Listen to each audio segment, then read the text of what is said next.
From our Los Angeles affiliate KTLA, how about this? The mayor of Arcadia, that's in Los Angeles County, just north and east of downtown LA, now facing federal charges of acting as an agent of China. Eileen Wang is set to appear in court this afternoon, expected to plead guilty in the coming days to one felony count of acting as an illegal agent.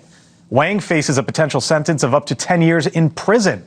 Corrupted mayors and secret police stations. The story of Chinese wild activities maybe being done at the behest of the Chinese government here in the United States. Recently, well, just today, the mayor of Arcadia, a woman named Eileen Wang. Arcadia is a big wealthy suburb, predominantly Chinese suburb. The charges stem from a website that she ran a few years ago called U.S. News Center, which was meant for Chinese Americans. The site is accused of posting articles and executing directives for the Chinese government. Suburb of L.A. She pled guilty. She hasn't been sentenced, but she pled guilty to being a co-conspirator with a guy named Mike Sun, and they've both been acting as covert agents for the People's Republic of China from 2022 until 2024 at least. And good evening to you, Juan and Rutabe. This is such a strange and intriguing story. As you said, the mayor of Arcadia linked to now a convicted Chinese spy. We tried to ask her some questions about the sentence, but she refused to answer. Arcadia Mayor Eileen Wang not taking questions about the sentencing of a convicted Chinese spy who she once referred to as her boyfriend and fiancé and who worked on her campaign. Can you just give us your reaction to the sentence? I don't have it. They worked at Beijing's direction to help elect local politicians. Well, that's Eileen Wang, and they had a website set up that was specifically for Chinese Americans that pumped out propaganda for China. They followed the Taiwanese president. They surveilled. This woman, Eileen Wang, faces up to 10 years in prison. John Chen, who pled guilty in November 2024, he got 20 months. So he got almost 2 years. He was a high level of the People's Republic of China's intelligence apparatus who went to functions of the elite inner circle, met with President Xi Jinping, got 20 months for also acting as an illegal agent as part of the network with Mike Sun and Eileen Wang. So if he got 20 months and he was a lower level member, perhaps Miss Wang, a mayor of a big city or a big wealthy suburb in America's second biggest city, she may get more time. So it's pretty serious. And I don't feel like it's just Trump doing weird stuff, which his Department of Justice sometimes does. This definitely is a concerted effort by the Chinese government to control thoughts of the Chinese Americans who are rich and are important for the flow of money and business back to China. A lot of the people in Arcadia are the ones who own businesses that are the import-export stuff with China. There's been several people charged and or convicted for more military-related things. This morning, a Chinese national was arrested here in Houston after the FBI says he was spying on the U.S. Navy. According to the U.S. Department of Justice, Ryan Lai traveled to Houston on a tourist visa in April. Officials say he recruited another Chinese national to recruit members of the military as Chinese assets. He's charged with acting as an agent of the government of the People's Republic of China. And if convicted, Lai faces 10 years in prison and a fine of up to $250,000. Charged again with acting as agents of the People's Republic's Ministry of State Security. So they facilitated cash payments. They gathered intelligence. They observed U.S. Navy. And they tried to recruit.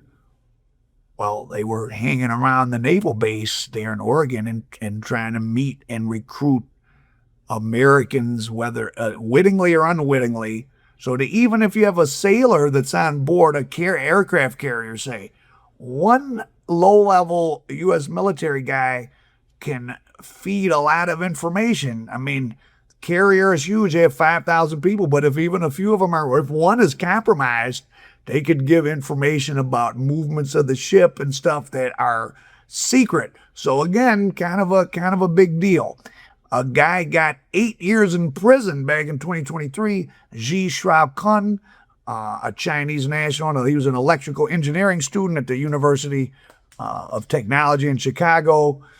Convicted again, unregistered foreign agent, which is this one of the primary charges. Once again, this guy was reaching out to U.S. Army personnel, also to U.S. scientists. He got 96 months. He got 8 years, but almost immediately. Shaoxin Ji was convicted in a spy scheme and sent to prison for 8 years. He vehemently denied being a spy. Tonight, Ji and his convicted Chinese spy handler are part of a spy swap with China, resulting in the return of 3 Americans long held by Beijing, a couple of them also accused as spies. 3 Chinese nationals headed overseas and 3 Americans headed home for quite a holiday. I don't think anybody knew about it, that I knew of anyway, from between myself and my client. I don't think we were aware of it. Longtime Chicago criminal defense attorney Damon Sharonis and his client, Shaoxin Ji, were supposed to meet here at the federal prison in Indiana, where Ji was serving an 8-year sentence for what is known in the spycraft trade as espionage light, working as an unregistered agent for China. Now, there's no need for Sharonis to attend a jailhouse legal strategy meeting because Ji and his convicted Chinese spy handler, Yanjun Shu, are among 3 Chinese nationals released from custody today and traded for these 3 Americans held as spies in China. He was swapped. So there was some U.S. intelligence assets captured in China. So we're doing similar stuff. He was swapped out not long after his conviction. So I'm sure he was given a hero's welcome in China. Now we also have Ex-IIT student Ji named in a federal court filing stating that he has been released from U.S. Marshals custody. The 3-for-3 swap was underway. You have 6 people who are probably all denying that they're spies in something that's being described as a spy swap to get everybody home where they should be and want to be.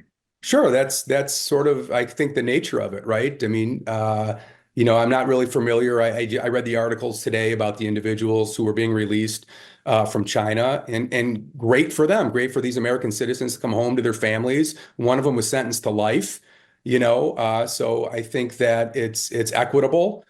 China, even though I guess most people here don't know, there's a lot of ethnic minorities in China. China, like all big countries, is sort of an empire. There's different things going on, like with the Uyghurs, who are Muslims in a certain part of China that are getting massacred. Falun Gong, who is Chinese Christians that people have. This is another story, but there's been pretty conclusively shown that if you're Chinese and you get put on you need a new organ, it may be coming from Chinese Christians who don't die under natural causes. They die at the hand of the Chinese government. So this guy's son, Hui Ying, in 2023, he got indicted for being part of something called Operation Fox Hunt. Since 2014, at the direction of Chinese General Secretary Xi Jinping, China has been engaged in a global operation known as Fox Hunt. China describes Fox Hunt as an international anti-corruption campaign in which it seeks to locate legitimate fugitives around the world to bring them back for trial in China. But this is certainly not the whole story, and oftentimes it simply isn't true. And they were going after Chinese people that were on the outs in China for political dissidents and were living in the U.S., and they had 35 names. They were hiring U.S. private investigators, and they were trying to snatch people up and send them back to China. Now, the case hasn't happened yet. He was charged in March of 2023. These cases take forever. Well, sometimes. But I don't know. I'd have to read more into it, but if they actually captured anybody. But they were trying to get people that were Chinese dissidents over here, and they're hiring U.S. private investigators. Without coordination with our government, China's repatriation squads enter the sovereign territory of the United States, surveil and locate the alleged fugitives, and deploy intimidation and other tactics to force them back into China, where they would face certain imprisonment or worse following illegitimate trials. There are many established ways that rule of law abiding nations conduct international law enforcement activity. This simply isn't one of them. Operation Fox Hunt is just one of many ways in which China disregards the rule of law. China is also known for engaging in, among other things, extrajudicial pretrial custody, re-education camps under the guise of counterterrorism activity, refusal to fulfill its obligations under mutual legal assistance agreements. As part of Operation Fox Hunt, there was a white devil employed, Michael McMahon. He got 18 months, actually, just last April. Well, not a month ago, April 2025. He was a former NYPD cop. He was convicted of interstate stalking and acting as an agent of China without notifying the U.S. government. So this went on for a long time. All the way back in 2016, he was hired as a private investigator to surveil a New Jersey resident as part of Operation Fox Hunt. And he's about the only non-Chinese so far actually charged in one of these kind of disturbing cases. President Trump has pardoned a former NYPD sergeant. The officer, Michael McMahon, was previously convicted for stalking a New Jersey family on behalf of Chinese authorities. He was sentenced to 18 months behind bars for taking part in a campaign to pressure a New Jersey resident to return to China.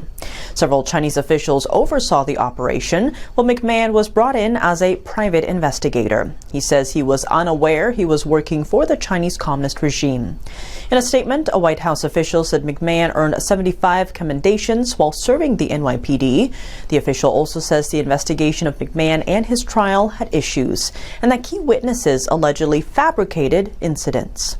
August 2024, there was a person convicted, Wang, a Chinese professor working here in the U.S., again, acting as a foreign agent without notifying the U.S. attorney. An academic and an author in Queens is accused of living a double life to spy for the Chinese government. He had infiltrated, so Chinese people there in the U.S. that were having pro-democracy meetings. So they were against the Chinese government. They were living here in the U.S. They want to promote democracy in China. And they were the people, these are groups that try to protect the rights of like the Uyghurs, the Chinese Muslims, Tibetans. Tibet is under Chinese military control. Again, Taiwan is really the jewel that China wants to get its hands back on. 4 Chinese intelligence agents are also charged but remain at large. Prosecutors say Wang helped start a pro-democracy group in Queens. He allegedly used his position to spy on Chinese dissidents, Hong Kong pro-democracy activists, advocates for Taiwanese independence, as well as Uyghur and Tibetan activists. So anyone in the U.S. trying to protect the rights of Uyghurs, trying to part of the Taiwanese. That's a democratic government, of course. And he faces up to 25 years for secretly infiltrating pro-democracy groups amongst Chinese Americans and sending info on their members back to China. And as we know from the case I just mentioned, maybe they were going to try to kidnap some of these people. Opening statements today in the trial of a former aide to 2 New York governors who's accused of acting as a foreign agent to China and accepting millions in kickbacks. Now, there's a woman named Linda Sun, and back in September of 2024, she actually got a mistrial, but this is, so did she do something or did she not? Was this a Trump political thing? Hard to say, because she got a mistrial in federal court. Now, are they going to recharge her? Yes, they are. Linda Sun, Chinese-American former deputy chief of staff to the New York governor, Kathy Hochul, and a former senior aide to Governor Andrew Cuomo. She got charged with 8 federal crimes. Linda Sun, an advisor to Governors Andrew Cuomo and Kathy Hochul, betrayed the state of New York for the Chinese government, that her loyalty was for sale, and her husband Chris Hu exploited her job to enrich himself. The husband and wife co-defendants in their early 40s are charged in a 19-count indictment. Prosecutors accuse them of running a fraudulent scheme involving PPE at the start of the COVID-19 pandemic. It's alleged Sun used her position of influence to steer contracts to certain vendors, like her cousin, and vendors in the People's Republic of China. Was in the political offices of two governors, Kathy Hochul and Governor Andrew Cuomo. So 2 governors in a row, she was there as part of their inner staff. So when you have a foreign national that's in the office of the governor of what is New York, the 3rd biggest state behind California, Texas, in California, Texas in terms of population, and probably maybe the 2nd biggest economy, and of course the governor of the state of the most important city in the world, New York. So kind of serious, kind of scary. And a very recent one that's this sounds like a movie. The Fuzhou Police Overseas Service Station. The trial of a man accused of opening a Chinese police station outpost in New York City is now in full swing. FBI Special Agent Devin Perry, who closely investigated the case, testified before the jury. What did he say about how this outpost was established and what prosecutors say is Beijing's broader plan to expand its global influence? According to FBI Special Agent Devin Perry's testimony, in early 2022, Lu Jianwang flew to China and met with an individual tied to China's United Front Work Department. The CCP uses the United Front Work Department to build influence outside the party and advance its agenda abroad. Agent Perry testified that the individual proposed establishing an outpost for the Fuzhou City police station. After Liu agreed, that individual connected him with a director at the Fuzhou City police station. So in Chinatown, Manhattan, and Manhattan's Chinatown is really spread. Is right next to Little Italy traditionally, but there really barely is a Little Italy now because it's all become Chinatown. So a guy named Lu Jianwang, who's known as Harry, he's a naturalized U.S. citizen. He set up the Fuzhou police station. So this was a secret police station in Chinatown. In February 2022, Liu returned to New York and launched the police service station through his hometown association called Changle. Here's the kicker. Liu is originally from Changle, a district of Fuzhou, before moving to the U.S. So it's like an outpost of the Fuzhou is a state in China. And the Fuzhou police station is a police station for this Chinese state, but in Manhattan. So imagine if the New York State Police had an outpost in Beijing. Maybe they do. And this was the first known illegal Chinese overseas police station in the U.S.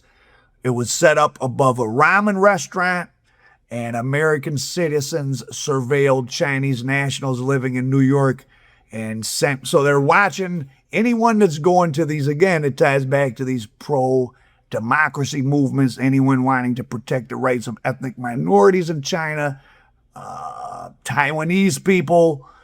So they're not so much worried. It's not about criminals. It's about people that aren't doing what the Chinese communist government wants them to do. Harry, U.S. citizen that prosecutors allege was in charge of it. He pled not guilty, and his trial just started the other day. It took 3 years to come to court. So that trial's going on right now. So we'll see what comes with that. His underling, Chen Jinping, pled guilty in 2024, and he's probably going to testify against Harry, and he's faces up to 5 years, but it sounds like he cut a deal. Now I'm taking you to Chinatown in Lower Manhattan, where the Changle Association allegedly hosted the New York branch of the Chinese police station. During the trial, videos were presented showing Chinese consulate officials in New York giving speeches inside the Chinese police station. Liu also admitted that reports on the station's work were shared with the Chinese consulate. The station opened for several months before shutting down. The FBI raided the office in late 2022. Liu is accused of acting as an unregistered agent for the CCP. And again, the Fuzhou police station in Chinatown was used to identify, monitor, and pressure Chinese nationals in the U.S. who were critical of the Chinese Communist Party. And remember, I mentioned earlier up there, one guy was convicted of targeting someone in New Jersey and 35 others. I don't know if we know their names. They were following them. They had U.S. private investigators, and that Mike McMahon, that New York cop, was involved, or ex-NYPD cop. So they're really infiltrating the power structure there in New York and California, our two most important states. In the governor's office in New York, They had a mayor here of a wealthy big suburb, Arcadia. She's the one who just pled guilty, trying to cut a deal. Now, in Europe, a bunch of countries claim that these illegal Chinese police stations are set up. Sometimes they grab people, they make them return to China, they pressure their families, and they harass Chinese people in the U.S. that don't do what the Chinese Communist Party wants.